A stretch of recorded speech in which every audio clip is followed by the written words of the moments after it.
I actually did not bring this prop. Phil Wright, my old high school baseball coach, who played for my father in the early 80s. Late 90s, early 2000s, he moved to the Chicago area to coach softball up there, and he coached baseball at CDO for a long, long time. I feel very grateful that I played at CDO. I thought I was going to be the best catcher in the room, but I got Callisto over here, and I find out freaking Pagnazzi's here. So in 2001, I lived about 20 minutes away from Phil, and I got this baseball bat signed by my 2001 King County Cougars team. And he lives in Tucson now, and he brought it back and he gave it back to me. I gave it to his kids that were about 9 or 10 at the time. And on this bat, there's a couple guys named Adrian Gonzalez, Miguel Cabrera, first ballot Hall of Famers. And so thanks, Phil. I appreciate that. This is a really cool thing. I still keep in contact with several people on this bat. And I think that's the big thing that sports does for us, is it keeps us together. Like, unfortunately for me, I grew up in Tucson and I loved it here. I went to CDO, and obviously CDO is pretty much a dynasty. Thank you, Greg, for calling me Southern Arizona Baseball Player of the Year in 1996. I believe Corky gave it to Mike Crawford, but I don't know if Corky's here today, so you are. I moved out of here, out of Tucson, after I got drafted in '99 when I played for Jerry Stitt. And I've been on the East Coast. I live in Raleigh now. When I was playing AA baseball for the Carolina Mudcats, the baseball field in the early '90s was built on my wife's dad's old tobacco farm. So it's almost like a real life Bull Durham. I met her. And so we live out there. But every time we come out here, my daughters say, I want to move to Arizona. I want to move to Tucson. And I think the tortillas would probably kill me. I'm a little bit heavier than I used to be. Luckily, Gordo's is closed because I really love chimichangas. Right? But my oldest daughter, Riley, she says she wanted to go to UCLA, but not after last night.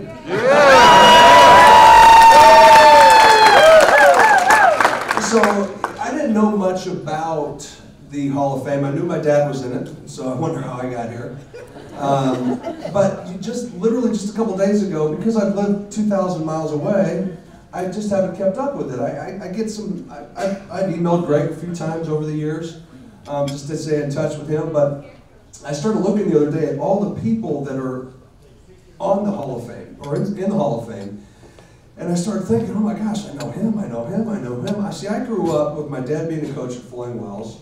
My mom was a teacher in Sunnyside School District. She would drive home, pick me up. I would go down to Floyd Wells and practice with my dad, and Robbie Moen was there, and he's in the Hall of Fame. I would go to the Aztec Hitters Camp, and Rich Allday was one of the coaches. Dan Moore was one of the coaches. So I knew all these guys growing up.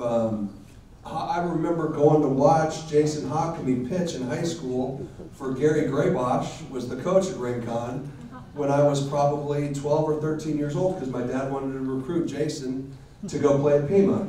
And then 10 years later, his brother's one of my Connie Mack coaches. So it's a really fun fraternity to be in, especially Tucson's a big city, but this is a small fraternity. And it's just really amazing how many people I've met along the way that are now a part of this. Jim Wing, he taught me how to be a catcher. My dad had built a cage in the backyard. If my dad was out of town, my mom threw BP to me. She hit me in the head, but she threw BP to me. A couple people that I invited to be here tonight was Phil Wright. I've known Phil since I was old enough to hold a bat. He went on trips to Florida on the Big League World Series with my dad, and he always says that I told him that I wanted to hit dingles. Right?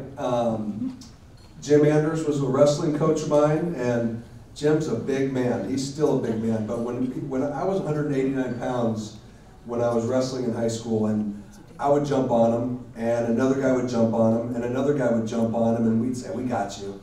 And we had him until he decided that he didn't want to be had anymore, and he would just stand up. We would literally be 4 or 5 guys on him, and he would just go. He was like the Incredible Hulk. He was a monster. He could do anything. I've seen that man squat 500 pounds, no problem. Some of the things I love about my career is my memory, and I'll tell you a couple quick little stories. One is Jim squatting 500 pounds and throwing us off his back like a rag doll. Stitter, who was my coach at Arizona 1 year, he used to tell me a focused mind can pierce through stone. Right?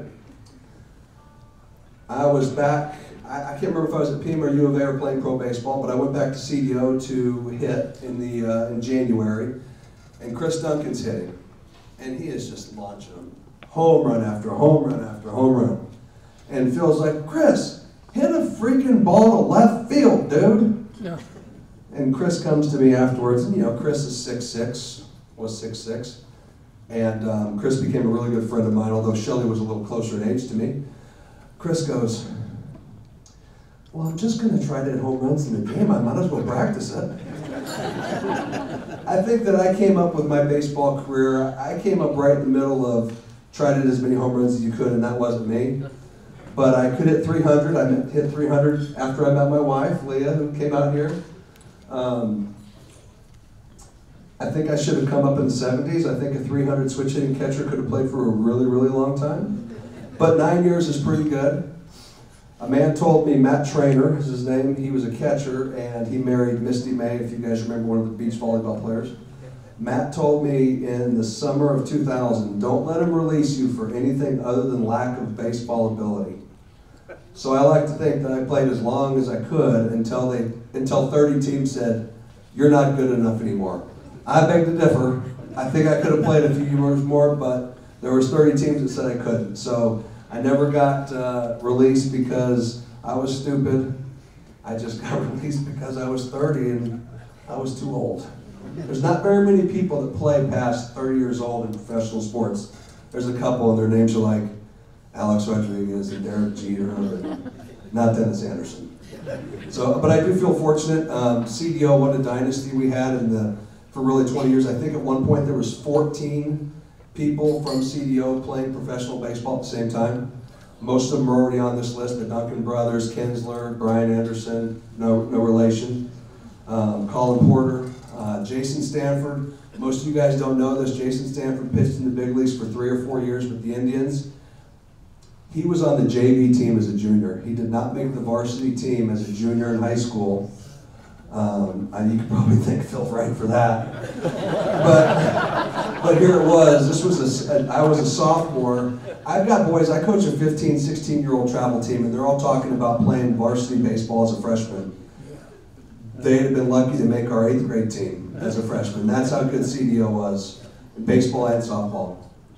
Before you girls were there, they were really good back in that day too. So I feel very, very fortunate that I did go to CDO. I had a lot of support from Little League on up. Dad was my coach at Pima. Roger Warbelow, unfortunately his son's a professional golfer. He's in Texas right now, or else Roger Warbelow would be here. He was coach at Pima. Stitter in Arizona. My grandmother, I had 4 really supportive grandparents. My grandmother right down here, she came to every college baseball game I played at U of A, except we went to Kona and Hilo, and we played at Washington State. And those are the only 2 road trips that she didn't make in 1999. So, thank you, Grandma. She hasn't caught up with him yet, but she's getting close. So thanks to the committee guys, thanks to everybody here. Edgar Soto, I really feel fortunate that when I got here, I didn't expect it. I didn't know who I was going to see. Right, I got to see Edgar. I forgot to mention my sister and her husband, their family. We're all here. Thanks for the support, everybody. Hawk, good to see you. Hawk too, good to see you.